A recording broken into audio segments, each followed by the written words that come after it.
London میں بھاگنے والے مفروروں اور 13 پارٹیوں کی یہی خواہش تھی کہ عمران خان سے کسی صورت میں نجات حاصل کی جائے. 2 دفعہ اس پر قاتلانہ حملہ کیا اور یہ اس کو جیل ڈالنے کے لیے ہر روز بیان دیتے تھے، اور آج یہ سارے وزراء اپنے گھروں میں چھپے بیٹھے ہیں. ان میں اتنی ہمت نہیں کہ سڑک پر آ کر باہر نکل کر عوام کا مقابلہ کر سکیں.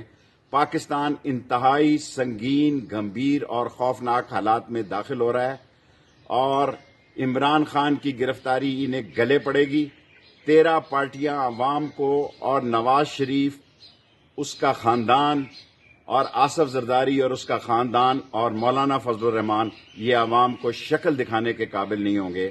ابھی بھی وقت ہے کہ حالات کو کنٹرول کر لیا جائے، ورنہ یہ نہ ہو کہ جھاڑو پھر جائے اور یہ سارے لوگ جو عمران خان کو جیل میں دیکھنا چاہتے تھے یہ بھی جیل کی زینت ہوں، اور وہ سارے کیس دوبارہ بحال ہو جائیں جو منی لانڈرنگ کے انہوں نے ختم کروائے ہیں.